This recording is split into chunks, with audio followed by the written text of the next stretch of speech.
Boa tarde a todos, sejam bem-vindos para mais essa sessão desse encontro tão importante, com uma plateia que, enfim, preencheu o nosso auditório, e eu pude participar, não pude chegar antes, mas acompanhei as discussões dos painéis da manhã, que demonstraram o conhecimento, o interesse da plateia no tema, né? Isso é muito importante para a gente. Eu queria parabenizar o Daniel, o Rafael, que aqui está, e vocês da plateia, dizer que é uma satisfação bastante grande participar de eventos com pessoas interessadas, que estão no dia a dia. Isso traz um engrandecimento, um aprendizado, enfim, para nós que estamos aqui na frente, ou que estamos aí sentados. Espero que, nos próximos minutos, aí, nas próximas horas, nesse período da tarde, também haja algum tipo de engrandecimento para todos nós. Agradeço ao professor João Bosco pelo convite que me foi feito para aqui participar, vir mais uma vez aqui a Salvador, e estava tentando lembrar a última vez que eu tinha vindo falar em Salvador, e o tempo vai passando, né? Faz 7 anos já, foi em 2010, quando eu vim para algo parecido com o que a gente vai fazer hoje aqui. Não sei se tem muita gente de Salvador, né? Tem gente aqui do Paraná, os amigos lá do Paraná, do Maranhão, para participar da inauguração de uma entidade do terceiro setor, o Instituto Antônio Carlos Magalhães. Antônio Carlos Magalhães, todo mundo conhece, e a gente fez lá no ano de 2009, 2010, um trabalho junto à família do senador, já morto naquela época, né, para criar uma entidade do terceiro setor, o instituto que hoje funciona lá no Pelourinho, e que não tem nenhum tipo, isso foi decidido pela família lá na época, durante o processo de estruturação, que não tinha nenhum tipo, ou não buscava nenhum tipo de relacionamento com o poder público. Até pelo fato de o ex-senador, enfim, alguma parte da família exercer cargos públicos, né, hoje prefeito ACM Neto, a ideia dessa entidade do terceiro setor, Instituto Antônio Carlos Magalhães, de Ação, Cidadania e Memória, é atuar nessas 3 áreas, na área da cultura mais especificamente, mas sem nenhum tipo de relação com o poder público. E, pelo que eu acompanhei, enfim, participei só da fase de estruturação, a entidade funciona, realiza suas atividades, né, e colabora, de algum modo, para esse objetivo social aqui. Mas o que a gente vai falar e o que é tema do que é específico da minha fala hoje, desse congresso como um todo, são as parcerias das entidades com o terceiro setor, não dessa entidade, Instituto Antônio Carlos Magalhães e tantas outras, que são criados e agem de modo independente do poder público, sem qualquer tipo de vínculo formal e sem o recebimento de recursos. Esse tipo de entidade, esse tipo de atividade não gera grandes discussões jurídicas, né? Segue o direito privado, está lá de acordo com o Código Civil, tem as obrigações tributárias, evidentemente, assim por diante, mas não traz grandes problemas, grandes desafios. Os desafios, os problemas que foram muito bem tratados hoje pela manhã, eles acontecem quando existe dinheiro público, quando existe interesse público direto e quando há direitos que são materializados por meio dessas instituições. Então, o que nós vivenciamos hoje, e estava conversando sobre isso agora no intervalo, e vocês certamente vivenciam hoje, é uma complexidade imensa em compreendermos, em entendermos qual é a legislação a ser aplicada pelo órgão de controle, pelo poder público parceiro e pela própria entidade. Essa resposta de o que deve ser feito, qual a decisão tomada, como entra ou não entra na lei de responsabilidade, e tantas outras questões pelas quais a gente vai passar agora, e a gente já viu, vocês já viram nesses 4 dias, não tem resposta. Né? O nosso legislador, e o legislador no mundo inteiro, em todos os tempos, vai continuar sendo assim. Ele não tem nenhuma preocupação, ou talvez um ou outro legislador tenha, com sistematicidade. O direito legislado, as normas que a gente tem, a 13.019, as várias outras leis do terceiro setor, não conversam uma com as outras. Elas foram criadas como se fossem a única norma do mundo que fosse disciplinar todas as relações existentes do Estado com entidades sem fins lucrativas, especialmente a 13.019. Mas a 13.019, se a gente analisar, e tenho certeza que a Laís mencionou, né, o histórico e a interpretação da lei, porque ela participou muito disso, a doutora Laís que falou, se não me engano, ontem, é muito parecido esse ambiente com o ambiente da lei das UCIP lá de 1997. 1999, desculpem, né? De uma ideia de se acabar com todos os outros modelos de parceria público-privada no terceiro setor e todos eles serem transformados em organizações da sociedade civil de interesse público, acabar-se com os convênios e tudo ser, a partir de então, disciplinado por meio dos termos de parceria. Só que isso não aconteceu. E não vai acontecer. A Lei 13.019, na minha opinião, é uma lei que trouxe importantes inovações, melhorou a segurança jurídica para todos nós, quem estuda, trabalha de um lado ou de outro na relação público-privada, mas ela ainda traz enormes desafios, né? E esses desafios, e aqui talvez a minha maior preocupação, é uma sensação de déjà vu, né? Eu já vi isso. Eu já vi esse filme. O STF foi lá em 2015, né, não sobre o CIP, mas mencionou o CIP, diz que o modelo é constitucional também, se alguém leu, né, a decisão do Supremo Tribunal Federal que discutiu a constitucionalidade da Lei 9637, a Lei Federal sobre Organizações Sociais, ele disse que é constitucional. E lá no fundamento do voto do ministro Fux, ele também se refere às OCIPs. Então, o modelo é constitucional, ou seja, nada impede que governantes democraticamente eleitos decidam o melhor modo de satisfazer o interesse público, seja pela administração direta, seja por meio de parcerias. Excelente, fantástico. Vamos passar para o próximo passo.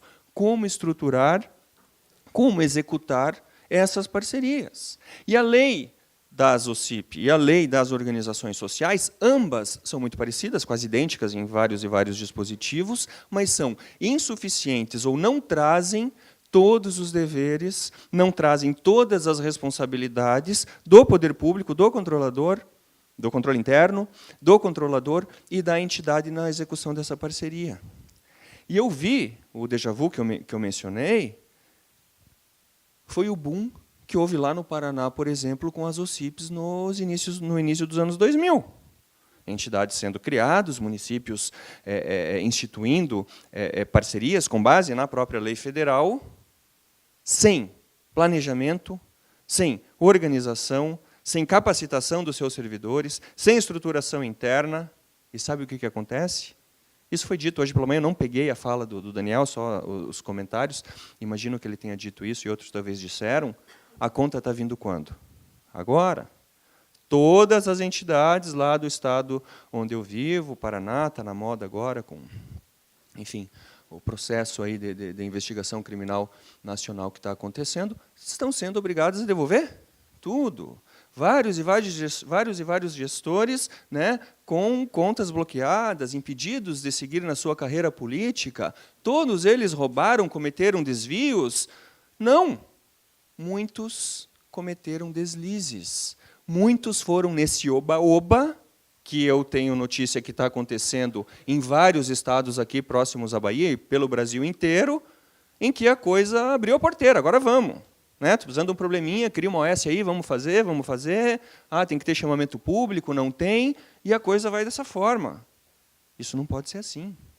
Eu acho que eu sou um defensor do terceiro setor, escrevi, enfim, e trabalho com isso há 15 anos, defendo, é a solução, o Rafael disse, na saúde, na educação, não é a solução para tudo, mas pode ser uma importante solução, mas a gente não pode, nós, seja do poder público, seja da entidade, não podemos negociar determinados ditames, determinados consensos mínimos, porque se isso acontecer, vai haver problema, vai haver dificuldade mais adiante. Essa dificuldade não aparece no momento. O controle não é prévio, ainda que o tribunal cada vez mais tente, o Tribunal de Contas, o Ministério Público, as controladorias, normalmente não acontece. Isso chega depois. Por isso, a minha mensagem, e eu mudei um pouco desde hoje de manhã, a ideia, a mensagem principal da minha fala é: precisamos ter o máximo cuidado para executarmos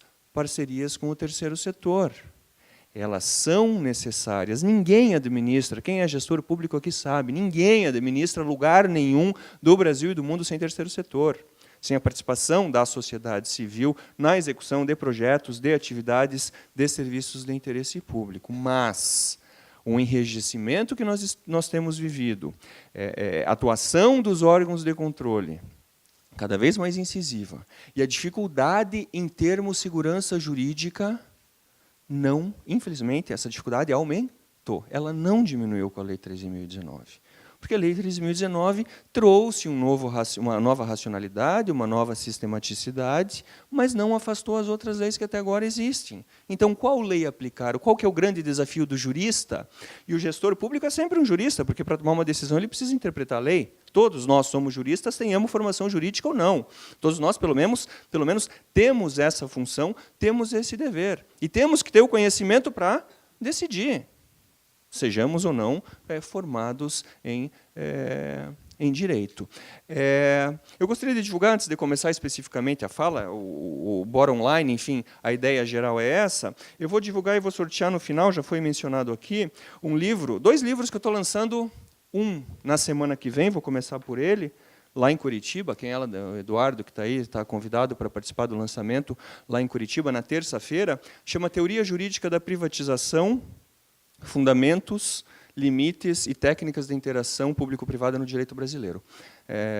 Trata de todos os modos de privatização. A gente costuma utilizar a expressão terceirização, por exemplo, né, para fazer referência a parcerias com o terceiro setor. Não, está errado, não é terceirização, é uma modalidade específica de parceria, na verdade é uma desestatização, e esse livro traz aqui uma classificação de todas as modalidades de terceirização, de privatização, dentre elas as parcerias com o terceiro setor.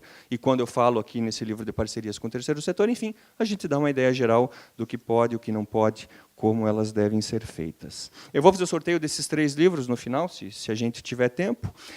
O prefácio desse livro é do professor Carlos Ari Sundfeld, talvez muitos, né, quem trabalha com direito administrativo conhece, que é talvez a maior autoridade em privatização no Brasil. E o segundo livro é esse, ele saiu agora, os dois já estão disponíveis, editora Lumen Iuris, esse pela editora Fórum, chama Prestação de Serviços de Assistência à Saúde pelos Municípios. É um livro que eu escrevi direcionado a gestor público na área da saúde. Foi um pedido que me foi feito pela Associação dos Municípios do Paraná, deu muito certo, as pessoas acabaram gostando. Ele é um pouco mais objetivo e direto, e a editora Fórum lançou, e o prefácio dele é do desembargador João Pedro Gebra Neto, que está bastante em voga, não sei se vocês lembram de nome, mas ele é o revisor, por acaso, né, ele estuda muito a área da saúde, mas ele é o revisor da Lava Jato lá no Tribunal Regional da 4ª Região. Ele fez o prefácio desse livro, então gostaria aí de divulgar, e depois, se a gente tiver tempo, fazer o sorteio para oferecer a vocês um exemplar. Eu não tenho muitos deles, já recebi alguns, né, tanto é que estão aqui, mas já estão disponíveis na livraria. Deixa eu acertar aqui. Eu costumo, e aqui em Salvador fica até mais, né, tem até o Ivete Sangalo, Salvador, Carnaval, contar 3 histórias quando a gente fala de parcerias com o terceiro setor. A primeira, logo depois de uma palestra lá num determinado estado, um prefeito veio conversar comigo. Ele falou, olha, eu recebo dinheiro de royalties, né, não posso investir em pessoal, e o prefeito que me antecedeu e os municípios vizinhos, o que eles fazem com esse dinheiro? É um valor razoável. Né? Investem em compra de equipamentos, melhoria, enfim, de mobiliário, ruas e tudo mais, mas sobra dinheiro. E a nossa saúde é precária. Eu gostaria de usar esse dinheiro para fazer uma parceria com uma entidade privada, já que me disseram que não é possível, enfim, contratar enfermeiros e médicos para isso. Gostaria de celebrar uma parceria para melhorar o atendimento à saúde da minha população. Foi feito, né? Conversamos, falei, não, lógico, é possível, isso já faz vários e vários anos. É possível, faça. Né? Houve uma consulta para o Tribunal de Contas, lá do Estado. O Tribunal de Contas fez algumas ressalvas, respondeu a consulta, né? Nem sempre, às vezes há uma certa demora em responder consultas, mas era uma consulta em tese. Deu lá o caminho, foi celebrado, na época, termo de parceria, assumiu-se a gestão do hospital, uma entidade foi selecionada, é tudo certo. Ele me ligam lá, perto do Natal, alguma coisa assim, todas as contas do prefeito, da entidade, bloqueadas por uma determinação judicial em face de uma medida ajuizada pelo Ministério Público, sob o argumento de que parceria na saúde é terceirizar a atividade fim do Estado, isso não pode, um absurdo, e daí, enfim, uma série de alegações. 13º, faltava pagar a segunda parcela do 13º, tinha os plantões, né, do final do ano, emergência, dos servidores, o mês de janeiro já para se pagar, férias no tribunal, em qualquer lugar, no Rio de Janeiro especialmente, né, difícil reverter a decisão, enquanto o vizinho amigo dele, o outro prefeito, né, que também estava no evento, mas não se interessa muito para a saúde, fazia shows, e nenhuma crítica, pelo contrário, né, aclamada pela crítica e pelo público, contratos sem licitação, né, para fazer shows artísticos, contratos sem licitação, gasta 1 milhão, 2 por ano, faz uma feira lá do município, gasta isso e está tudo certo. Então, o prefeito amigo dele lá, dormindo tranquilo, curtindo o fim de ano, e o outro que se preocupou talvez com um bem um pouco mais importante do que diversão, cultura, sem nenhum tipo de crítica a festas populares, lá, sem nenhum tipo de problema. Segundo caso, bem rapidamente, é uma determinação de prisão preventiva de diretores, colaboradores de uma entidade, que, no ano de 2007, celebraram um termo de parceria, vejam vocês, sem licitação. Né? Termo de parceria sem licitação.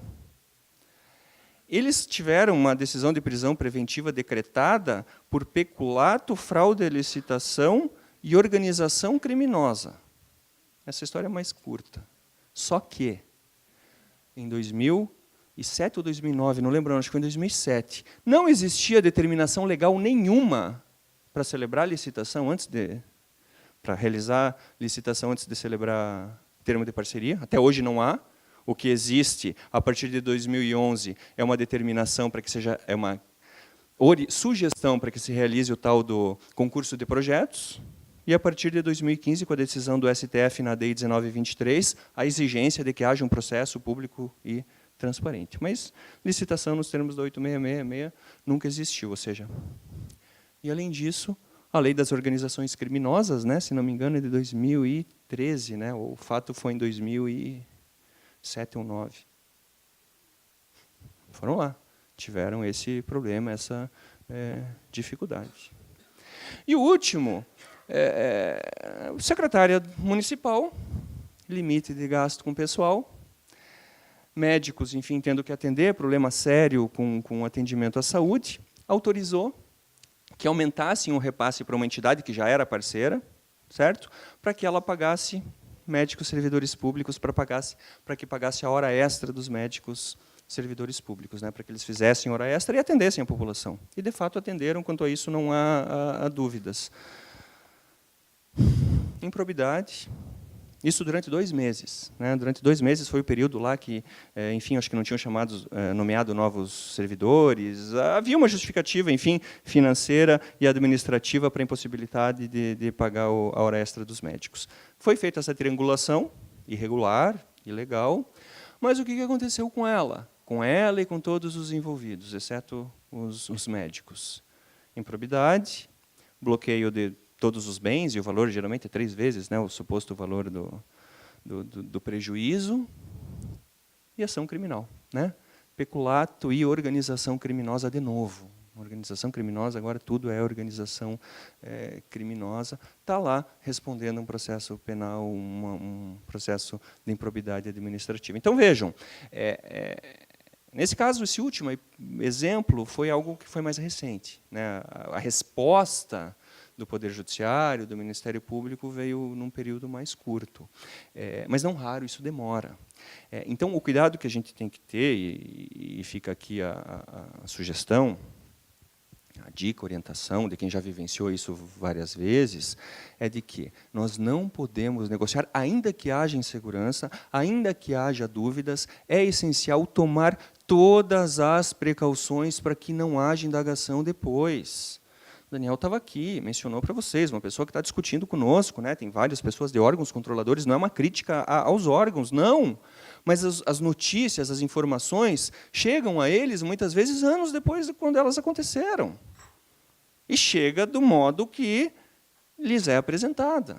Então, se não houver a tomada das precauções de uma prefeitura, de um município, de um estado, em seguir os trâmites e os passos necessários para decidir celebrar uma parceria, para criar a sua legislação, para celebrar o ajuste, selecionar a entidade, acompanhar a execução e a prestação de contas, vai haver problema.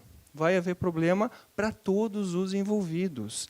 E eu estava discutindo esses dias também a lei anticorrupção empresarial, né? A gente conheceu essa lei com esse nome, 12846 de 2013, lei anticorrupção empresarial. Ela não é empresarial, coisa nenhuma, porque ela se aplica a todas as pessoas jurídicas, inclusive entidades sem fins lucrativos, que têm responsabilidade objetiva em relação a qualquer dano causado ao patrimônio público ou aos princípios da administração pública. Então, aplica-se a lei anticorrupção empresarial, ou lei de improbidade empresarial, ou lei de responsabilização das pessoas jurídicas, para entidades do terceiro setor também. Isso foi dito aqui nas perguntas. A entidade tem o dever, teve alguém que questionou isso, né? Mas eu estou prestando contas e eles não me respondem.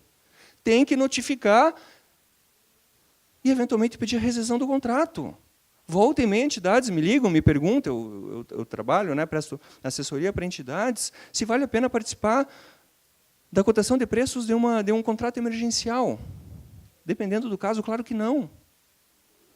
Né? Se vale a pena participar de um determinado chamamento público que não está bem claro, determinado quesito. Não! Fica em casa você está tranquilo. Vai fazer outra coisa. Ou, faça uma impugnação a esse edital. Não corra risco desnecessário. O risco ele é imenso, pela própria natureza dos recursos públicos sendo repassados, pela desconfiança que existe em relação ao privado. E vejam, essa desconfiança não é uma desconfiança sem fundamento. Infelizmente, é uma desconfiança que tem que ser comprovada na prática, né?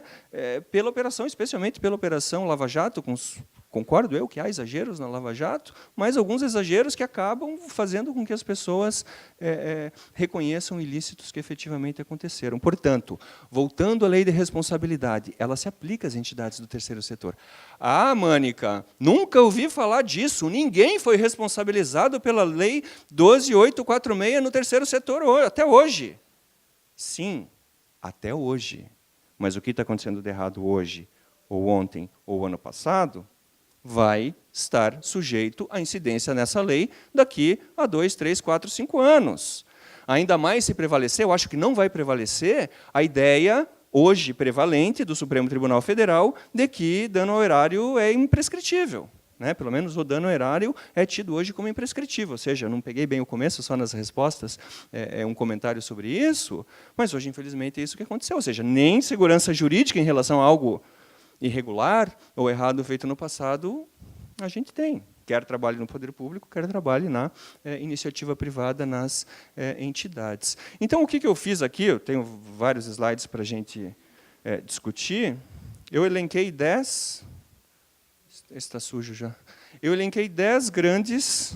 Acho que vocês receberam, né? O João, bem organizado, pediu para eu mandar semana passada os slides.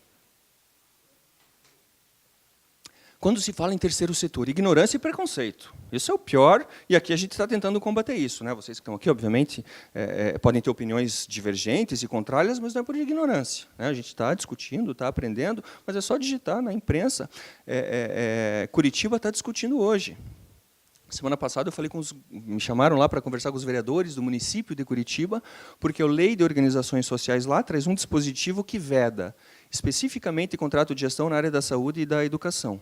E a proposta de lei que o prefeito encaminhou é para revogar esse dispositivo, ou seja, para manter, como todos os outros lugares fazem, a possibilidade de, em havendo necessidade, celebrar contrato de gestão na educação e na saúde. Então, vamos lá discutir com os vereadores, é uma experiência interessante, né? Os nossos representantes, as dúvidas que eles têm, muitas vezes o desconhecimento, mas, por outro lado, também o interesse que muitos têm em conhecer e, enfim, ter uma decisão adequada ao interesse público, mas eu tenho amigos, professores que são assim, né? Terceirização, desculpem, terceiro setor é coisa do demônio, é privatização, é neoliberalismo.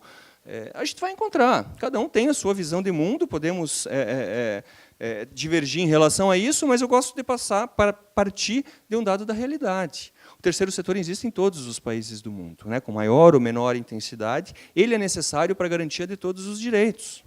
Ponto final. Tem uns slides ali que eu menciono os dispositivos da Constituição. Agora, muitas vezes isso tem diminuído.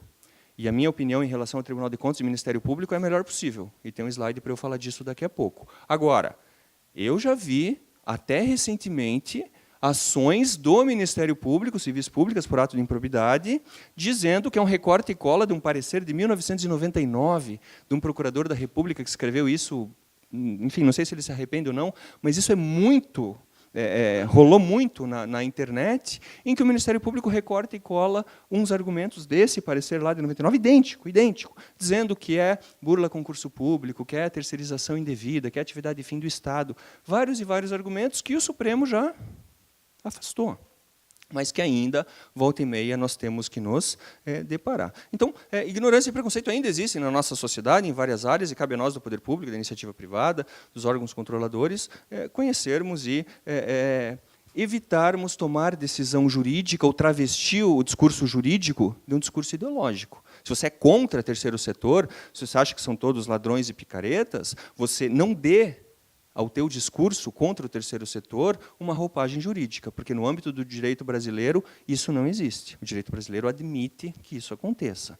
E é o que eu sempre digo, não é todo servidor público que é vagabundo, que é preguiçoso, que não trabalha, que não tem comprometimento. Não é toda ONG que é corrupta, que é sem vergonha, que quer se beneficiar de dinheiro público. Existem problemas lá na ONG, existem problemas no servidor público, existe problema nas empresas, existe problema em qualquer lugar? Claro. O que a gente precisa saber é detectar e evitar ao máximo que isso aconteça. Corrigir os erros e evitar que os próximos erros aconteçam. Interesses corporativos, aqui lá em Curitiba, pegando só o exemplo que a gente está vivendo, né, teve passeata, teve manifestação dos sindicatos de servidores públicos contra, dizendo tudo isso que eu acabei de mencionar. Temos que respeitar, interesse corporativo é legítimo. Agora, nem sempre é igual ao interesse público. Terceiro setor não é contra o servidor público, pelo contrário, ele exige o fortalecimento da administração pública. Eu sou o procurador de Estado do Paraná, tenho função pública, né, exerço cargo público, o Rafael estava aqui também, vários de nós aqui. Então, não existe necessariamente essa contraposição, é um complemento, um modo de ação estatal que vai colaborar com o Estado na consecução dos seus objetivos. Portanto, cuidado com isso, tem a ver com o número 1 ali também, mas os interesses corporativos nem sempre é quem mais se mobiliza. E é bom que isso aconteça. Faz parte do debate, temos que ouvir opiniões em contrário, mas nem sempre isso corresponde ao interesse público. Desorganização administrativa. Parceria só funciona se o Estado for forte. Eu tenho alguns casais de amigos em que a relação é um pouco desequilibrada, né? Falo comigo meu, né? Vamos tomar uma cerveja, jogar futebol, jogar tênis, né? Tem que olhar para a esposa, né? Porque a esposa que domina a relação. Em qualquer relação entre duas ou mais pessoas, é normal isso, né? Não vou discutir casamento aqui, né? Normalmente a mulher manda, enfim, talvez ele me cite como exemplo nas palestras dele, mas pessoal, a parceria exige uma relação que, em última instância, quem deve predominar é o interesse público e a administração pública, mas que os dois tenham ciência dos seus direitos e de suas responsabilidades. O professor Paulo Modesto, aqui, um grande amigo nosso, procurador aqui no estado da Bahia, mora aqui em Salvador, ele sempre diz, celebrar parceria não é sair em férias. Né? Celebra parceria, tchau, pega aí, gerencia aí a minha escola, meu hospital, eu estou indo embora, aqui, você cuida disso, daqui a 3 anos eu volto. Não. A parceria é um dia a dia em que os dois entes têm que ter a mesma estrutura. E muitas vezes, o Rafael respondeu muito bem uma pergunta sobre isso, eu já vou comentar, existe uma hierarquia ao contrário, em que a própria entidade acaba dominando, pelo seu conhecimento, pela sua experiência, a administração pública, que deixa de agir e tomar as providências em relação à entidade, especialmente em municípios menores que não têm tanta experiência com o contrato de gestão, com o termo de parceria ou com a nova lei. Então, essa desorganização administrativa gera problemas. É necessário, quero fazer parceria, quero ter uma lei, quero entender essa lei, participar de eventos como esse, chamar pessoas para falarem, capacitar os seus servidores cada vez mais. Os servidores, volta e meia, tratam de vários assuntos, né? Muitos assuntos dentro da administração pública, seja numa área específica, seja em várias áreas, é necessária. Essa capacitação, organização e fortalecimento da administração pública é pressuposto para qualquer parceria. Pressa, esse aqui é clássico. Esse problema aqui é clássico. Ou é promessa dos 100 dias, né? Não, porque eu prometi que nos 100 dias, primeiros 100 dias do mandato, eu vou inaugurar, né, a UPA lá do SIC, sei lá. A escola não sei de onde. Não é possível, pessoal, pular etapas. Não é aceitável. O órgão de controle não vai admitir isso. Ninguém vai admitir. Não, está terminando o mandato, eu quero inaugurar antes do término do mandato, natural. O político, né, ele quer o quê? O que é o melhor capital para ele? É ser reeleito. Né? O que ele quer? Voto. Não queremos negar isso. Excelente, o regime democrático é isso. E, para isso, ele tem que dar respostas para a população. Agora, para dar essas respostas, ele não pode antecipar ou desrespeitar procedimentos. Elaboração de lei adequada, caso não haja, né, para aquela parceria. A gente vai falar daqui a pouco.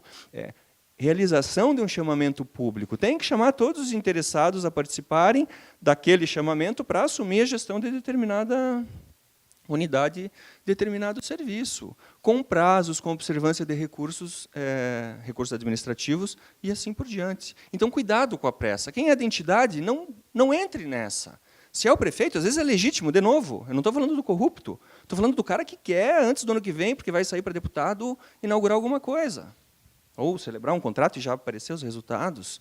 Tem que ter, e aqui eu estou me repetindo, e poderia resumir o principal, planejamento. E o planejamento envolve o tempo necessário para cada um dos atos. Falta de transparência, temos aí, e é recente, né, a Lei de Acesso à Informação, 12.527, né, se não me engano, 12.527, não existia antiga 5 anos, hoje existe. As entidades têm que oferecer transparência, o poder público também. A Lei 13.019, nisso, é brilhante, exige, talvez de modo excessivo para municípios e entidades pequenas, transparência em relação a tudo. Quanto está recebendo por mês? Onde está gastando? Quanto ganham os empregados da entidade, os diretores, os dirigentes? A gente não está acostumado com isso, né? Quem é servidor público aqui, quando houve lá, quando se decidiu que a lei de acesso à informação incidia sobre o nosso olerite, todo mundo ficou em pânico. Mas isso acabou prevalecendo e isso vai se estender para as entidades. Ainda não, de novo, né? Mas para o futuro isso vai exigir, isso vai incidir, tem que haver essa preocupação com a transparência. Já vi várias vezes o Ministério Público, em inquéritos civis ou ações mesmo, dizendo, olha, foi tudo muito rápido, isso gera estranheza. E está um pouco na moda, né? Até na esfera criminal, há indícios, né? O tal dos indícios. A gente não pode dar indícios. Olha, a lei foi feita num dia, no outro dia foi celebrado o contrato emergencial, ou foi editado o chamamento, isso gera suspeitas. Não podemos gerar suspeitas. Além de sermos honestos, isso a gente sabe desde de Roma Antiga, né? Temos de parecer honestos. E a transparência e o respeito aos prazos faz parte desse contexto. Monitoramento e avaliação. Aqui a lei das OS menciona, a lei das OCIPs menciona, e a lei 13.019 também.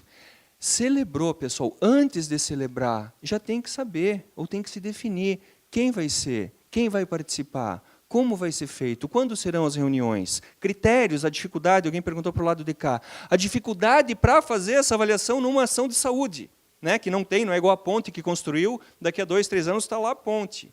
Agora, saúde, educação, como é que você vai medir, vai visualizar o resultado? Não é um produto, né? É um serviço, impacto social, efetividade da política pública. Difícil, não vou me ater muito nisso, mas quem é da área sabe e vai ter que especificar no cronograma, no padrão, nos indicadores de metas quantitativos e qualitativos, vai ter que prever índice de satisfação, que a lei nova fala, atendimentos, resolutividade, prazo. Isso tem que estar previsto no próprio instrumento. E quem que vai dizer o que é isso? É a administração pública. Quando? Antes de celebrar a parceria. Porque o que justifica celebrar a parceria é exatamente isso. Vai trazer ganho de economia e tudo mais? Provavelmente, se for bem executada. Mas o que justifica é, quero melhorar meus índices, quero ter mais resolutividade, quero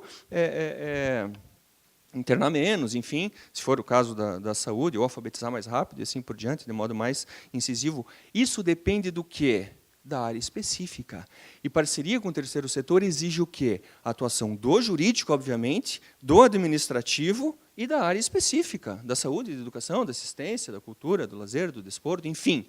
Porque cada um conhece de uma área e todos têm que ter uma noção do geral. Porque se cada um não entender o que é uma atividade de desporto, o que é uma atividade de cultura ou de saúde, a parceria vai ser um fracasso, evidentemente. E isso acontece diariamente. Por enquanto é tudo fácil, não é, meu amigo? O prefeito tem um conhecido que está ajudando a fazer a lei, e daí, quem sabe, ele consiga. Né? Pessoal, não dá para fazer isso, a gente não está mais há 20 anos. A gente está na tecnologia da informação. A tecnologia hoje, né, proporciona ou facilita que esse tipo de conduta seja facilmente detectada. E a delação premiada, então, o acordo de leniência, esqueçam. E se tem isso, digam não. Né? É dever, sob pena de responsabilização. Não participem desse tipo de discurso entendido, dito ou subentendido. Não é possível que isso aconteça nem de modo subentendido. É um fator de risco bastante grande. Captura de interesse público, aqui o Rafael disse, né, é uma teoria que surgiu pela aplicação para as agências reguladoras, em que empresas que são reguladas, sei lá, de saúde, planos de saúde, são os presidentes ou ex-presidentes de plano de saúde que participam da diretoria da ANS. Não. O interesse da ANS é defender o interesse público, muitas vezes em detrimento do interesse das empresas. Uma parceria, pessoal, é conjugação de esforços? Tem objetivo comum? Ausência de finalidade lucrativa? Sim. Mas todos os interesses da entidade são idênticos ao do poder público? Não. Vai haver vários e vários conflitos. E esses conflitos têm que ser solucionados por uma administração forte, com base no interesse público que não seja capturada pela empresa. Seja por má fé, seja por manipulação de informações, seja por conhecimento técnico. Se a entidade é mais forte que o município, não vai dar certo. É o casamento de algumas pessoas, enfim, que um dos polos acaba sujeitando o outro. Se eles vivem bem, está ótimo, mas no poder público, não. Na relação público-privada, isso não vai funcionar. Né? Meu amigo está super bem com a esposa dele, não tem problema nenhum, mas aqui não. Aqui vai ter um terceiro que vai controlar isso e vai impugnar, desaprovar contas e ajuizar ação contra isso. Acho que o Josenir falou do próximo, a gente já está no número 8, atraso. Né? Celebração de parceria. O Estado se compromete com o resultado, não se compromete com a execução. Né? Vai deixar lá de ter que administrar detalhes que a entidade tem condições de fazer, de modo muito mais ágil e mais rápido, mas o Estado se compromete a fazer os repasses suficientes para que a entidade cumpra isso. A entidade do terceiro setor, em qualquer parceria, é uma gestora de recurso público. Isso todo mundo a gente sabe, algumas obviedades eu estou dizendo, mas eu acho que elas têm que ser ditas. É uma gestora de recursos públicos e... Eu não devia ter pensado nisso antes, mas mais de 50% das parcerias que não deram certo, com intervenção, com rescisão, foi por quê? Porque houve atraso do repasse, mais um atraso ou repasse um pouquinho menor, a entidade segurando, usando o fundo de reserva para pagar isso, para pagar aquilo, até que chegou no final do ano, o atraso o débito já é de 1 milhão, 2, 10, e ninguém mais sabe o que fazer. É o poder público dizendo que a entidade não está cumprindo o contrato, e a entidade dizendo, não estou cumprindo o contrato porque não estou recebendo. Mas aí já é tarde demais. Aí o problema já atingiu uma outra esfera que pode inviabilizar o próprio gestor público na sua carreira política, a população já está sofrendo faz muito tempo, e a entidade pode acabar, né? Porque está devendo um valor astronômico sem possibilidade de recebimento. Então, fator de risco, né? A gente está falando em sucesso nas parcerias, e eu estou ressaltando os riscos, é que não haja esse atraso. E se houver, o que a entidade tem que fazer? Eu já vi lá no Paraná mandado de segurança. Atrasou 10 dias mandado de segurança. Judiciário, ó, está aqui, meu termo de parceria, meu contrato de gestão, meu convênio agora não tem, só na saúde, mande pagar. E sabe o que o Judiciário do Paraná fez? Mandou pagar. Ah, mas vai gerar problemas, né? O Daniel disse aqui, vai gerar problemas. O município vai criar um atrito na relação. Que crie. É melhor criar um atrito e rescindir o contrato, o ajuste, do que isso ser mantido e o problema ficar muito maior depois. Então, sugestão que eu dou. Atrasou, pagou a menor, notifica, não respondeu, ação judicial. Ah, mas política, conhece... Bom, aí é o que não pode acontecer. É o que dá problema, eu vim aqui para falar o que dá problema. Manda um mandado de segurança, o judiciário que decida, notifica e encerra o contrato. Vai fazer o quê? Ele que faça outra emergencial, pelo menos o teu passivo está pequeno, ou não tem passivo ainda. Não adianta você querer trocar. Pessoal, cuidado. Parceria com o terceiro setor não é pedalada. Teve uma presidente que, legítima e legitimamente, foi retirada, por quê? Por supostas ou por efetivas pedaladas. Né? Não vamos nem discutir o mérito, mas foi, né, por esse motivo. Então, o poder público, quando repassa dinheiro para o terceiro setor, ele não pode exigir, a minha opinião é bem clara em relação a isso, que o terceiro setor financie o poder público, é uma entidade privada, sem fins lucrativos, gerenciadora de recursos. Se eu atraso e ele está cumprindo, o que eu estou fazendo? Buscando empréstimo, sendo financiado por ele. E não é essa a função do terceiro setor e das parcerias. Portanto, entidades, não façam isso. Isso não é previsto por entidades do terceiro setor. Rafael falou muito bem pela manhã, se essa é a ideia, faça uma PPP, que a PPP exige investimento prévio. A empresa vai lá, né, tem que construir o hospital, tem que reformar, pega empréstimo no BNDES, seja lá onde, aplica e vai receber com o tempo do poder público. Isso é uma relação público-privada com a empresa. Com o terceiro setor, não. Portanto, pontualidade no repasse. Teve problema, teve crise financeira, renegociação imediata. Diminui o repasse, mas diminui os serviços, para não gerar esse passivo. Corrupção, a quebra do patrimônio, a quebra da ordem, a quebra dos princípios da administração pública, desvio de recursos, é um problema que existe também, né? E as entidades, pessoal, muitas vezes, aqui outro dado da minha experiência, elas não notam que estão cometendo corrupção. Elas acham que, né, não teve fiscalização, está aqui. E eu já entro no 10º para a gente passar, esse é só o primeiro slide, eu tenho 34, então não sei se... Mentira. Lei de Gerson, pessoal, quer se beneficiar. Né? Tem uma outra teoria muito em voga agora no direito penal, teoria da cegueira deliberada. Né? Não estou vendo, estou me beneficiando, são 2 plantonistas, mas um dá conta, eu pago 2, mas um está ali, o outro está de sobreaviso, mas isso não está previsto no plano de trabalho. Vai dar problema. Basta que alguém represente, que alguém que estava lá no dia represente para o MP. É crime. Que as pessoas fazem toda hora. Né? Fazem na esfera pública, na esfera privada e no terceiro setor, eventualmente, né? Não sempre, mas acontece. Cuidado com isso. Né? E tem cegueira deliberada e tem o inocente útil. Né? Volta e meia tem aquela história do pôquer. Né? Se você senta numa mesa e não sabe quem é o pato da mesa, em 30 segundos, você é o pato da mesa. Tem muitas pessoas que trabalham pelo lado do poder público, pelo lado da entidade, e acaba não percebendo que existe algo, não são meros detalhes, meras irregularidades, mas que há má intenção nisso. A gente tem que cuidar, tem que evitar para que isso não aconteça e não gere problemas. O principal problema é a má prestação do serviço, o segundo é a improbidade, indisponibilidade de bens, ação criminal e a desaprovação de contas e assim por diante. Ministério Público da União. Sensacional, tem se desenvolvido muito nos últimos anos, e o papel do Ministério Público tem mudado, pessoal. Tem mudado muito o papel do Ministério Público. Sabe por quê? Eu vou dar um exemplo bem interessante. Odebrecht. A Odebrecht celebrou um acordo de leniência com o Ministério Público Federal, certo? Aí veio um acordo de leniência pelas infrações administrativas que realizou, e aí veio a Advocacia Geral da União e ajuizou o quê contra a Odebrecht? Uma ação de improbidade administrativa. Uma ação de improbidade pedindo o quê? Bloqueio de bens da Odebrecht. Sabe quem que está defendendo a Odebrecht na ação de improbidade ajuizada pela Advocacia Geral da União? O Ministério Público Federal.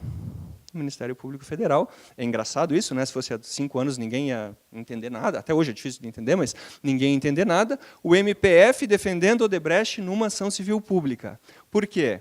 Porque no acordo de leniência que eles fizeram, o Ministério Público Federal previu o pagamento, enfim, parcelado do suposto dano causado, e se comprometeu a defender o Odebrecht em qualquer ação que fosse a ela direcionada. Então, claro que o Odebrecht tem o seu advogado lá na ação, mas é o Ministério Público defendendo o Odebrecht. Então, vejam como, né, os nossos órgãos de controle e de fiscalização, o próprio Poder Executivo, o Judiciário, tem mudado a sua forma de atuação em virtude do quê? De novas leis que trazem novas exigências e, muitas vezes, quem está de um lado vai para o outro, vai para um lado, vai para o outro, tendo que atuar num polo que não é o seu polo originário. Isso eu faço gancho com a lei de anticorrupção, né, empresarial, que atinge as ONGs também. Essa lei exige, se você se beneficiou de uma dispensa indevida, mas eu só fiz a proposta e fui contratado. Você tinha o dever de evitar que isso tivesse acontecido, porque a responsabilidade é objetiva. Essa lei, não vou repetir isso, não está sendo aplicada hoje, mas vai ser aplicada daqui a 2, 3 anos. E vai pegar quem está fazendo isso hoje. Então, a empresa, de novo, se colocando no papel do controlador, que seja interno, de qualquer ajuste que ela celebre. Porque se quem errou foi o poder público, ela vai ser responsabilizada também, caso ela tenha sido beneficiada com isso. E aí tem as várias outras discussões em relação a benefício não comprovado, benefício, me fugiu a palavra, deduzido, não, implícito, presumido, benefício presumido, e assim por diante, né? E o Tribunal de Contas? Não é porque falou, estou apertando o botão errado, o representante do Tribunal de Contas, mas tem feito um papel brilhante em relação à fiscalização das entidades, cada vez mais reconhecendo a necessidade, a circunstância em que cada ajuste foi celebrado e executado, mas, de novo, pessoal, o controlador externo recebe depois as informações, e com base nelas é que ele vai julgar. Ele tem o dever de declarar, julgar irregulares contas com problemas e vai fazer isso. O Tribunal de Contas tem estudos muito interessantes sobre parceria, sobre saúde, que tem engrandecido o debate, já reconheceu a validade das parcerias na saúde, né? Tem um caso clássico que menciona, né? Não se confundir o contrato de gestão com o seu mau uso, uma frase, enfim, está na ementa do acórdão, mas, enfim, estão aí. Graças a Deus que eles existem, que bom que estão cada vez mais próximos da sociedade, do poder executivo, mas exercem as suas funções, muitas vezes, de modo implacável, e aí a gente não pode dar nenhum tipo de margem para que eles sejam implacáveis, porque eles vão ser, né? Independente do elogio que a gente tem que fazer a eles. Uma parte um pouco mais geral e depois os benefícios, ou desculpem, os direitos da entidade, tá, pessoal? Então, partindo para uma parte um pouco mais estrutural agora da minha fala, para a gente compreender um pouco a questão constitucional das parcerias, e chegando no final, nessa parte da tarde, eu estou em pé e andando para não ficar com sono, né, bastante gente com sono, absolutamente natural, mas vamos tentar passar por essas duas partes seguintes. Noção de parceria. Eu trouxe dois conceitos aqui. Esse é do Paulo Modesto, que eu já mencionei. Eu só queria ressaltar aqui, pessoal, reconhecimento mútuo da complementariedade, pontos fortes e fracos dos partícipes. Olha aqui, ó, cuidado. Disciplinada pelo direito e geradora de obrigações jurídicas. Os dois têm obrigação jurídica na parceria. Eu acho que a Laís deve ter comentado com vocês que ela normalmente fala isso. A Lei 13.019 tenta o quê? Antecipar as obrigações, deixar claras essas obrigações já na elaboração do contrato. Quanto mais isso acontecer, melhor. O poder público e a entidade têm que ter pleno conhecimento, plena convicção daquilo que é dever dela realizar dentro de um modelo de ajuste. A matriz de risco, eu vou falar daqui a pouco, deve ser elaborada nas parcerias com o terceiro setor, para que a cada fato imprevisto, mas que poderia ter sido previsto, né, que aconteceu, mas poderia ter sido previsto, não haja discussão, não haja problemas, não haja quase que inviabilidade de realização do ajuste. Então, um contrato não é bom ou mal, pessoal. Terceiro setor não é bom ou mal. Parceria não é bom ou mal. É como dizer um contrato é bom ou mal? É útil, é inútil? O contrato depende do quê? Das cláusulas desse contrato. Depende das partes envolvidas nesse contrato. Depende como ele vai ser executado. E é isso que a gente tem que prestar atenção, voltando ao que eu disse desde o início, né, de uma administração forte que planeje e organize os seus instrumentos. Não pegue modelinho da internet, não pegue modelo dado pela própria entidade que tem interesse. Até pode usar, modelos existem, né, para ser aprimorados, mas com o devido estudo, com o devido tempo de amadurecimento para que isso seja bem compreendido pela administração e pela própria entidade. E aqui está a definição da Lei 13.019, que trata especificamente das parcerias na 13.019, e menciona também que existe mútua cooperação, finalidades de interesse público e execução de atividades ou projetos. O foco aqui dessa... Está nos slides, quem está acompanhando no caderno ou aqui, é atividades ou projetos. Isso ficou resolvido também com a Lei 13.019. Né? Pode ser objeto de uma parceria, tanto uma atividade que vai acontecer para sempre, né, para materializar uma política pública, ou um projeto com começo, meio e fim, que vai durar 1 ano, 2 anos, 3 anos, e eventualmente se transforma em política pública. Mas essa discussão que sempre havia, né, atividade fim, atividade meio, se é uma política pública, é uma atividade fim do Estado. Ele vai desempenhar essa atividade indefinidamente, por uma entidade, dependendo com outra, ou com a mesma o tempo todo. Isso vai acontecer. A Lei 13.019 trouxe essa segurança jurídica para todos nós. 2 slides rápidos. Todo mundo conhece, ou vários conhecem, trabalham na área. A nossa Constituição prevê a participação da sociedade civil e do terceiro setor na área social. Tem vários exemplos ali, quando fala em seguridade social, assistência, saúde e previdência, quando se fala em patrimônio público, em patrimônio cultural, né, cultura, quando se fala em meio ambiente, também tem a participação da coletividade, está marcado ali, quando se fala em educação, ó, incentivada com a colaboração da sociedade, e quando se fala em saúde também. Então, sim, não é, o terceiro setor não existe porque o Estado não funciona. O terceiro setor existe porque os deveres do Estado hoje apenas serão alcançados com a participação do terceiro setor. Né? Aqui, na China, na Índia, nos Estados Unidos, onde for, há terceiro setor com determinadas conformações, mas é necessário que ele exista e atue para os objetivos do Estado serem alcançados. Isso é evidente. Cuidado, de novo, com aquela visão ideológica, essa redação original de 88. Né? Não é alteração por emenda constitucional, nada disso. Então, está lá prevista essa possibilidade. Aqui, uma resposta e uma questão que eu conversei com o Rafael. O que pode ser objeto de uma parceria com o terceiro setor? Cuidado, ó, tanto um serviço de relevância pública quanto um serviço público social. Eu faço essa distinção em relação ao objeto das parcerias, seja uma atividade, seja um projeto. Qual que é a consequência disso, pessoal? Isso está no meu livro, nesse Teoria Jurídica da Privatização. Serviço de relevância pública são aquelas atividades que o Estado tem o dever do quê? De prestar ou de incentivar?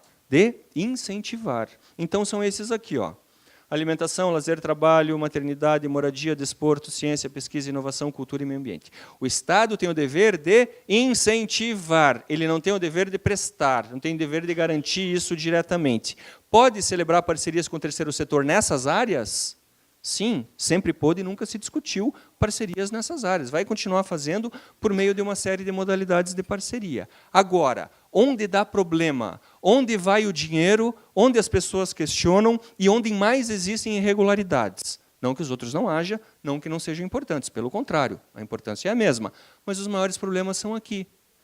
Na assistência aos desamparados, que é dever do Estado prestar, na saúde e na educação. São serviços públicos sociais que devem ser prestados sobre o regime de serviço público. E qual que é o regime de serviço público? Vocês já ouviram falar numa lei chamada, o número dela é 13.460? 13.460 de 2017. Lei de Defesa do Usuário do Serviço Público. Todos os serviços públicos estão sujeitos a essa lei. Agora de 2017, 13.460. Ela se aplica, olha a pergunta, ela se aplica a todos os serviços públicos, inclusive aqueles prestados por entidades do terceiro setor. Então, se a entidade atua aqui, ela não presta um serviço público, porque isso aqui não é serviço público.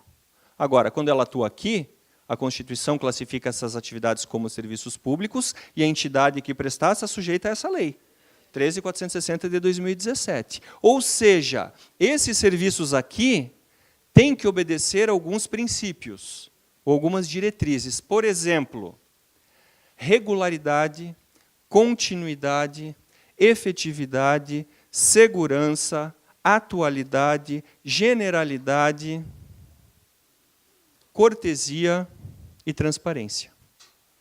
Portanto, é mais difícil para a entidade atuar em uma dessas áreas aqui. Por quê? Porque, além de toda a disciplina jurídica que a gente tem, ela tem que respeitar os princípios do serviço público, que sempre existiram, mas agora estão condensadas numa lei, que é a Lei de Defesa do Usuário do Serviço Público. Cuidado, então, na hora de celebrar parceria, a entidade que atua nessa área, ou o poder público que vai celebrar parceria nessa área, ter atenção para qual lei? Para a Lei do Usuário do Serviço Público, para garantir que aquele serviço seja prestado nos termos da legislação dos serviços públicos, porque incide sobre todos eles. Um quadro final, antes dos direitos das entidades, que é mais rápido, pessoal, do que a gente tem hoje no Brasil, né? A proposta que eu fiz, vários outros autores fizeram, para a gente entender os modelos de parceria que existem hoje, a gente usa a expressão convênios em sentido amplíssimo, para significar ajustes entre o poder público com o próprio poder público, um município com outro, né, que vai, enfim, construir uma estrada, os convênios público-privados, que eu chamo de em sentido amplo e já falo, e os convênios privados. Qual que é a questão? Por que a gente discute tanto parceria com o terceiro setor?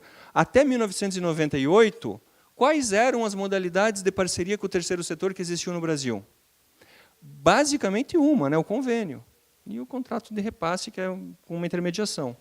Agora, a gente tem várias outras. A gente tem o termo de parceria, o contrato de gestão, o termo de colaboração, o termo de fomento e acordo de cooperação. Esses últimos três da Lei 13.019, esse contrato de gestão da 9637 de 98, o termo de parceria da 97...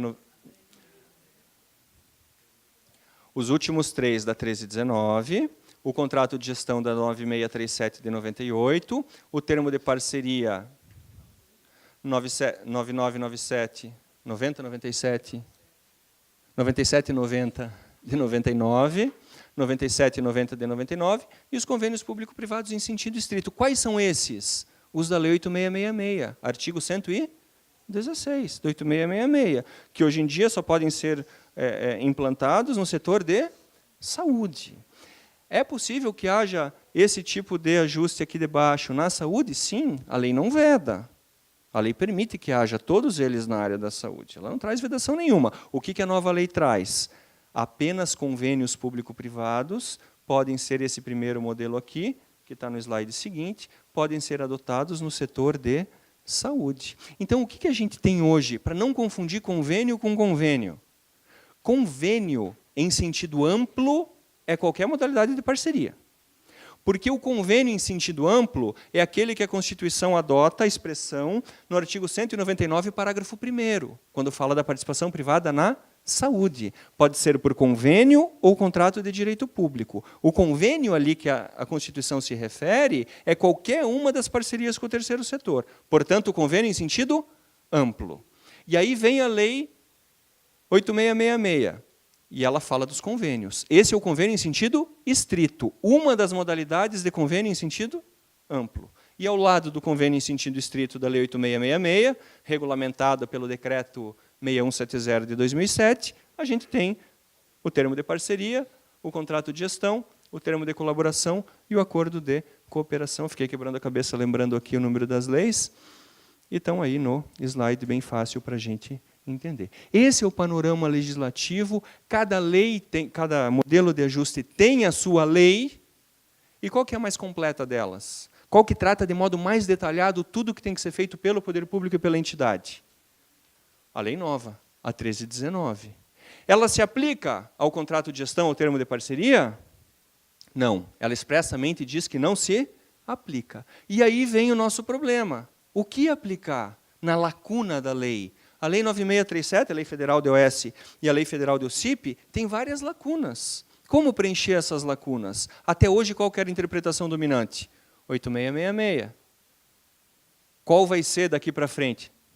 No meu entendimento, a 13.019. Ou seja, aquilo que a Lei 9637 e 9790 não tratam, como que a gente supre essa lacuna? Pela Lei 13.019. Exceto se houver um tratamento especificamente dado por essas leis, que a 1319 também dá. Nesse caso, lógico, o que vai prevalecer é a Lei 9790. Então, finalizando antes dos direitos das entidades, que é rápido, passo a passo. Tem que ter lei ou decreto regulamentar. O município tem que ter lei. Essa dificuldade, esse emaranhado legislativo federal, pode ser resolvido no âmbito municipal, com uma lei que trate de todas as modalidades de parceria. As leis municipais normalmente é copia e cola, né? Aquela história, ou é a lei do Oeste de São Paulo, ou é a lei de algum outro lugar. Talvez seja o caso dos municípios se dedicarem um pouco mais a isso, ou no decreto ou na lei, tratar de todas as modalidades, integrar ou internalizar os cuidados a serem tomados para a celebração das parcerias. Depois, estudos jurídicos e técnicos acerca das vantagens da parceria, com definição motivada do objeto, dos bens envolvidos, cessão de servidores, elaboração de matriz de risco e, eventualmente, PMI. A gente vai falar do PMI daqui a pouco.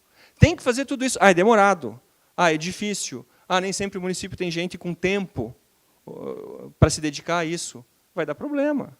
Claro que vai dar problema. Pegou um modelo lá, outro aqui, falou com a entidade. Tem que ter estudo, tem que motivar a decisão, o prefeito, o gestor, o secretário, tem que dizer por que eu quero fazer uma parceria lá na UPA. Todo mundo sabe, tem muita UPA, né? O projeto original das UPAs era para construir 500, né? Pressão política, construíram 1.000. Tem 500 UPAs fechadas no Brasil. Tem justificativa para fazer parceria na saúde para a UPA? Exemplo? Claro! Mas isso tem que ficar claro por meio de um processo. Tem que ter um estudo, quanto custa uma UPA, quanto que a entidade quanto vai ser o repasse mensal. Isso tem que ser feito sempre antes da celebração das parcerias. Vai ter bem público envolvido? A UPA já está equipada? Não está? É só estrutura? Não é? A entidade vai atuar na sua própria estrutura? Tem que estar definido isso. Cessão de servidores, se vai ter ou não. Matriz de risco. Né? Quem é responsável pelo quê? E se algo der errado, quem vai suportar? Vai ter aditivo em que situações? Novas tecnologias, foi dito hoje de manhã, né? A fronteira tecnológica, o Rafael fala bonito, né? A fronteira tecnológica da saúde, né? Que a gente está cada vez avançando mais. Quem que vai se responsabilizar por isso? Vai ter um aditivo? Vou poder alterar o meu plano de trabalho? Como isso vai ficar? Essa matriz de risco, lógico, vai alimentar o plano de trabalho que traz os deveres de cada uma das partes. Isso tem que ser feito antes, é a primeira coisa. Logo depois da lei, né? Tem que ter uma lei antes para dizer. Depois, ouvir o Conselho de Políticas Públicas, né? Com tranquilidade e serenidade, convencer ou demonstrar as vantagens para os conselhos. Análise de impacto orçamentário, natural que ocorra. Qualificação das entidades, no caso das OS, que tem que qualificar, né, o próprio município ou o Estado tem que qualificar como organização social. E depois o chamamento público com a minuta, o plano de trabalho, critérios de avaliação. Ou seja, um bom instrumento, eu já falei isso várias vezes, não vou repetir, mas tem que ter um bom contrato e um bom plano de trabalho para que o ajuste seja efetivamente realizado com conhecimento de quem vai realizar o quê. Né? E execução e prestação de contas. Eu não vou entrar no detalhe, teve palestras, né, que já discutiram exatamente os sistemas de prestação de contas, aqui uma análise um pouco mais panorâmica do assunto e os cuidados em relação a cada um deles, mas, lógico, comissão de avaliação e monitoramento. Tem que existir, tem que funcionar todos os meses. Se isso não acontecer, vai haver problema. O caminhão lá, a Kombi, lá no final de 3 anos, de 2 anos, não vai dar conta de nada. Ninguém vai ler. Ela tem que ter essa participação da noção de parceria durante toda a execução da avença e a prestação ao Tribunal de Contas. Aqui só uma observação em relação aos tribunais de contas, que tem um papel fundamental para que a nossa administração, né, os problemas que nela existem são tão graves, papel importantíssimo do Tribunal de Contas. Mas, muitas vezes, em virtude da desatualização da lei orgânica do Tribunal de Contas da União e dos Estados, o que acontece? Os tribunais de contas legislam por meio de suas resoluções e acabam criando, ou uns nem criam, o que é pior ainda, ou outros criam exigências que não estão previstas nem na lei, nem no contrato, e volta e meia elas são criadas num ano e exigidas em relação a parcerias já executadas. Então, a insegurança jurídica em virtude da falta de atualização, essa é a minha opinião, da lei orgânica dos tribunais de contas, que foi feita quando só existia quantos modelos de ajuste com o terceiro setor?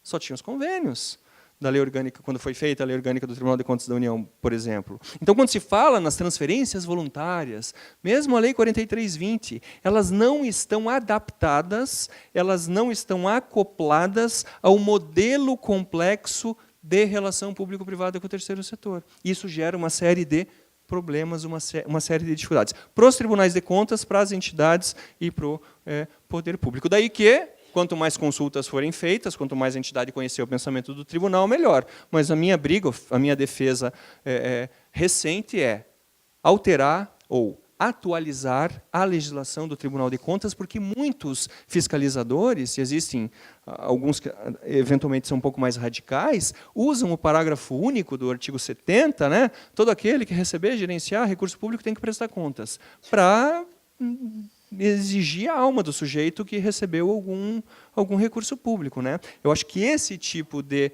disciplina traz benefício e segurança pro fiscal, né, pro controlador, para a entidade, para o poder público e para a sociedade. Então, a gente vive um problema, talvez o pessoal dos tribunais de contas pode me ajudar nesse debate, mas eu tenho a sensação que a gente talvez precisasse uma evolução nisso. E para a entidade? Primeira coisa, mudando só um pouco a página e passando rápido, para a gente terminar em 10 minutos. Pessoal, a entidade tem direito, primeira coisa, de celebrar ou não celebrar. Eu peguei o exemplo porque eu vim aqui, o Instituto Antônio Carlos Magalhães, não sei se ele tem parcerias ou não, deixei de acompanhar, mas ele decidiu não celebrar parceria nenhuma. Não tem recurso público, está fazendo o que ele quer com o dinheiro dele, das empresas, enfim, doações e assim por diante. Pode não fazer essa parceria. Pode sugerir parcerias? Agora temos um modelo específico para isso, né? Procedimento de manifestação de interesse social, a Lei 13.019 prevê, formaliza e manda para o poder público. As entidades visitam os municípios, né? Vão visitar o prefeito, o secretário e tal. Podem fazer isso, mas faz a visita e depois formaliza que tem um hospital lá que eu acho que se eu fizer uma parceria e eu gerir, vai ser melhor. Ou eu tenho um hospital, uma creche, enfim, uma casa de idosos no bairro, e se você me der dinheiro, eu vou fazer isso, isso, isso. Ótimo, tudo formalizado. O poder público recebe, decide e, eventualmente, faz a parceria. Celebrar ou não, já mencionei, eu inverti a ordem aqui. E organizar internamente para definir os objetivos sociais. Cada entidade se organiza como quer. Agora, se vai celebrar contrato de gestão, tem que cumprir alguns requisitos. Ter lá o Conselho de Administração, conforme a lei exige. Ela é que decide, a autonomia privada prevalece. Mas se ela quer se submeter a receber recurso público, vai ter que obedecer a normas de direito público. O que são normas de direito público? Leis que restringem a liberdade. Restringe a liberdade da entidade. Não quer que o poder público mande em você? Não quer prestar contas? Vai atuar como Instituto ACM. Faz o que você quiser. Mas vai arranjar dinheiro em outros lugares, não no poder público. Porque se você decidir agir dessa forma, vai dançar conforme a música do poder público. A dificuldade é, voltando ao que eu já disse, né, saber qual é essa música que nem sempre a gente consegue entender muito bem. Autonomia de gestão. Pessoal, aqui questões importantes. Eu só pincelei algumas, encaminhando para o fim já. Quem que gerencia a entidade? É a entidade. Eu já vi, e vocês talvez também, representantes do poder público, prefeito, secretário, pedindo para nomear, contratar esse ou aquele, indicar esse ou aquele. Isso não pode acontecer. E a Lei 13.019 diz isso com todas as letras. Não é possível que o poder público, a redação original da 13.019, se meta no gerenciamento administrativo e financeiro. É uma parceria, mas existem limites. Você é que vai decidir quem, como, onde, por quê, por quanto contratar, desde que respeite alguns procedimentos que a gente já vai mencionar. Cuidado com isso. Esse aqui é fenomenal, quem tiver aí com ele, eu acho que vale uma estrelinha, como a gente fazia lá no primeiro grau, ensino médio, né? Fundamental, sei lá. Conseguem ler? Vocês enxergam? O que dá para entender desse dispositivo? A inadimplência da administração não transfere à organização a responsabilidade pelo pagamento de obrigações vinculadas à parceria com recursos próprios. Isso fundamenta o mandado de segurança que eu mencionei para vocês lá do Paraná. Ou seja, tem um plano de trabalho. A entidade, o poder público, se comprometeu a repassar recurso para cumprir aquele plano de trabalho. Não repassou o recurso, não é dever da entidade pagar o custo do plano de trabalho. É dever de quem? Do poder público. Não sei se vocês interpretam de outra forma. Mas se você não me repassou e eu tenho que fazer, a responsabilidade não é minha, a responsabilidade é tua. Eu tenho que gerenciar isso e fazer um bom trabalho. Definir como usar da melhor forma, conforme o plano que eu elaborei, encaminhei para você e você aprovou, mas a responsabilidade é tua. Portanto, isso é um fundamento muito forte, eu tenho trabalhado com isso, não faço ações judiciais, mas oriento e faço teses para isso, para que as entidades se protejam contra problemas de atraso por parte do poder público. Né? E a história, quando for contada lá para os órgãos de controle, nem sempre a entidade é a primeira a ser ouvida. A primeira a ser ouvida, normalmente, é a população que vai falar mal do serviço e o próprio poder público que deu causa à má prestação do serviço. Então, gostaria de ressaltar essa previsão. Vedações, pessoal. O que a entidade não pode fazer? Não pode utilizar recursos para finalidade alheia. Lógico, né? Não vou pegar recurso e fazer outra coisa. Mas eu posso... Isso aqui foi revogado da lei. Pode haver modificação do objeto. É necessário que haja modificação no decorrer do contrato. Né? Como num casamento, em qualquer outra relação de longo prazo, é possível que sejam ajustados os termos do contrato. Então, está aqui embaixo. Alteração emergencial de aplicação de recursos. De novo, eu uso mais os exemplos da saúde, mas determinado médico, a empresa médica faltou. Posso, momentaneamente, utilizar recurso para outra empresa, para algo do gênero, para atender a população lá naquele feriado de 7 de setembro, que vai ter agora. Curitiba é feriado 7 e 8. Muito melhor, né? Enfim, posso? Claro, está aqui, está previsto. Posso pagar algo posterior à vigência do ajuste? Se tiver previsto no plano do trabalho o pagamento depois, sim. Muitas vezes as pessoas implicavam com isso, porque não tinha previsão legal. A lei nova, pessoal, se aplica aos termos previstos pela Lei 13.019. Mas nesse ponto aqui, na minha opinião, tem que ser aplicado subsidiariamente aos demais, porque isso dá segurança para todo mundo. Publicidade, desde que relacionado ao objeto. Não é porque o dirigente da entidade quer ser prefeito que ele vai fazer publicidade dele, mas das atividades, sim. Obras que ampliem a estrutura física. A resposta do Rafael, concordo plenamente com ele, vão um pouco além. Pode. Claro que pode, no contrato de gestão, no termo de colaboração, no termo de fomento e no termo de parceria.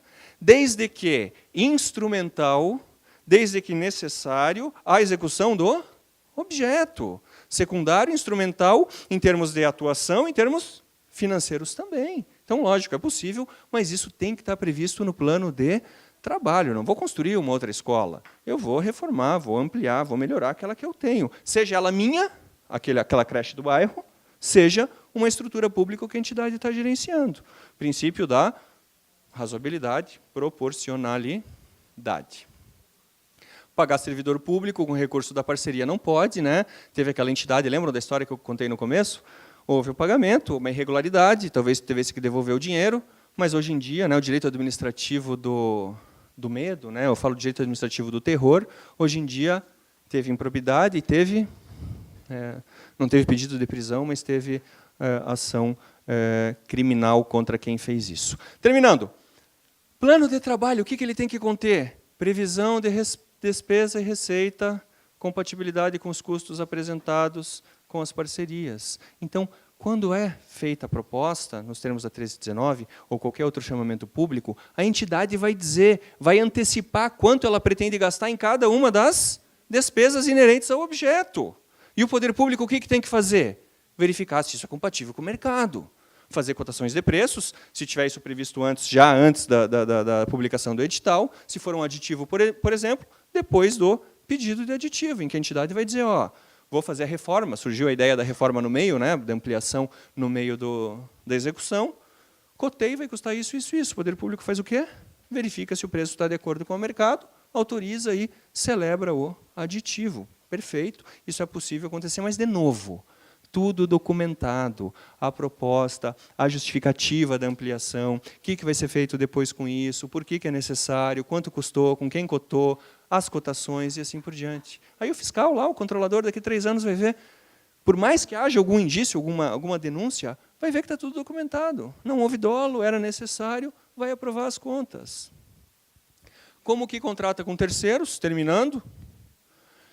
a lei das OCIP e a lei das OS dizem que tem que ter um regulamento próprio. Alguém fez uma pergunta dos sistemas sociais autônomos, né? Muito similar aos sistemas sociais autônomos, SESI, Senai, não lembro qual que foi mencionado, mas a entidade tem que ter um regulamento que ela vai seguir. Ela tem que ter, publicar e seguir.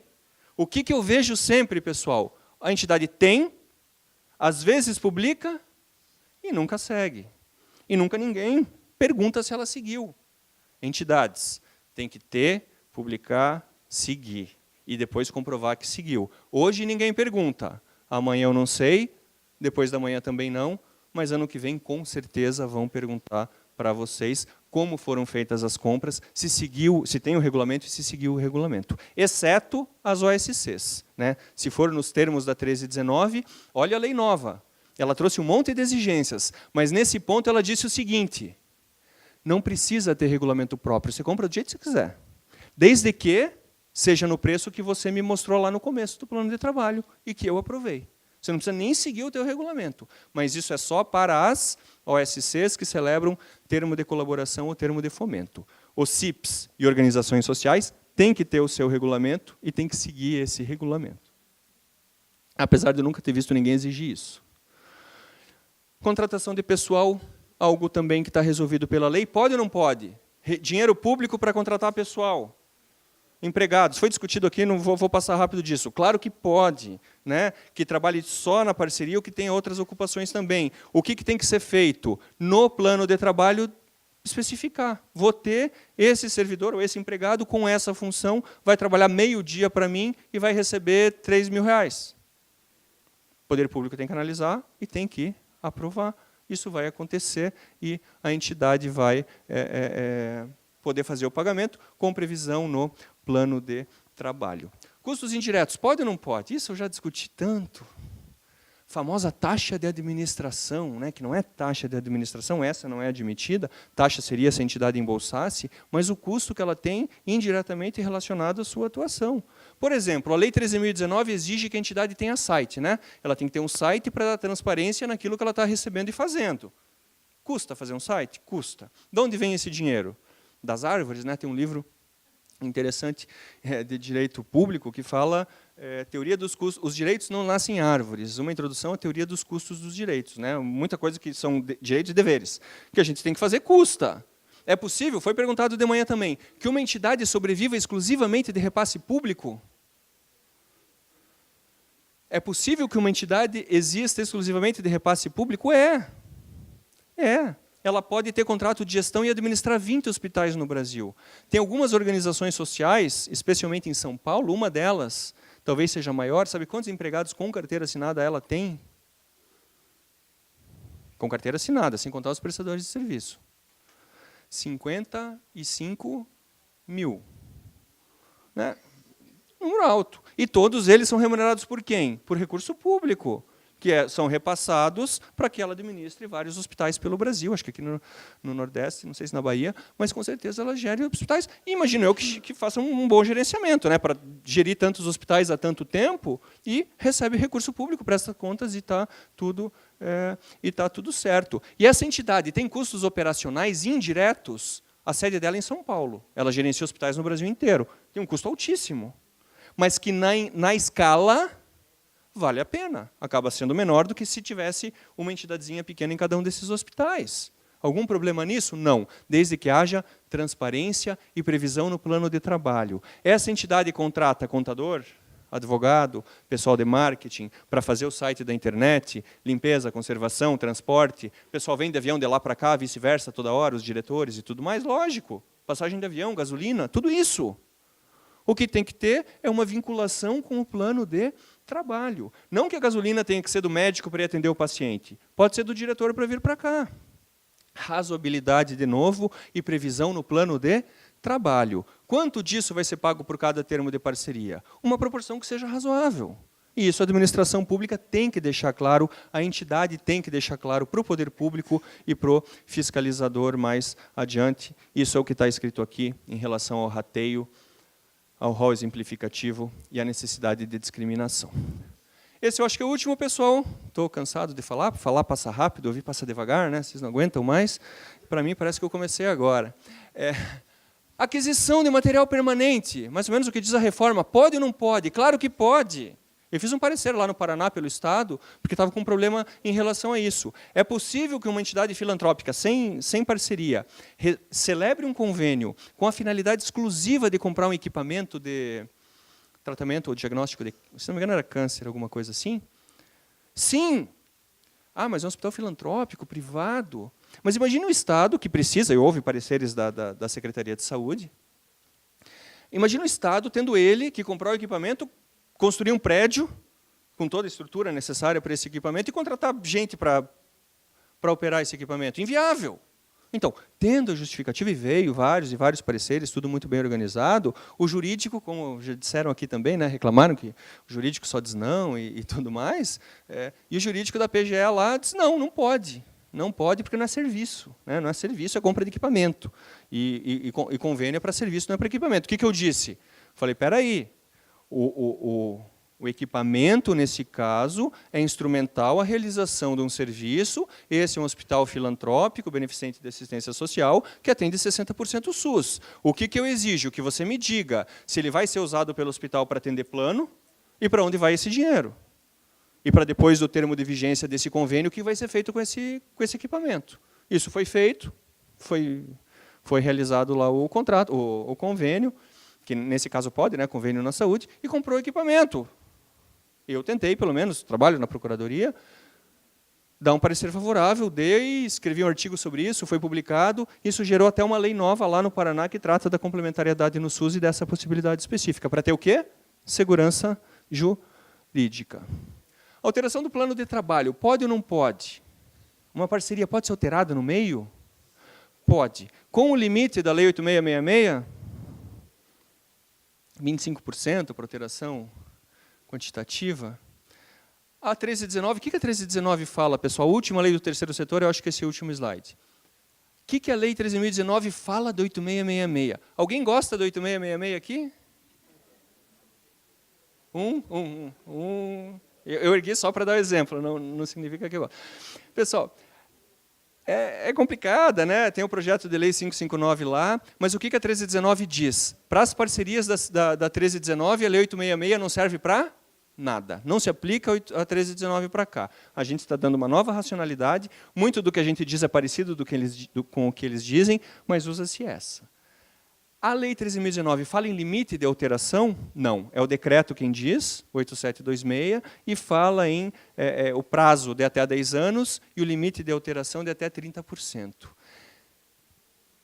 Há uma decisão do Tribunal de Contas dos Municípios de Goiás dizendo isso também, que não se aplica a 1319. Eu acho que esse limite aqui é baixo. Se houver uma justificativa plausível e adequada, pode ser mais do que isso, em termos de valor, mas a gente não pode burlar a exigência do chamamento. Isso é seguro ou é inseguro? Eu poria isso num parecer lá da PGE, um parecer para orientação para uma entidade? Eu ia colocar a jurisprudência e não ia dizer claramente, eu ia sugerir que ela obedecesse esse valor aqui, por enquanto, mas brigando sempre, aí, quando eu defendo algo é outra coisa, né? Defendendo o aumento, mas orientando que se mantivesse esse valor dos 30%. Meu nome é Fernando, agradeço muito a presença e paciência. Se houver perguntas depois, e tem o sorteio dos livros, se der tempo também. Muito obrigado, pessoal. Valeu.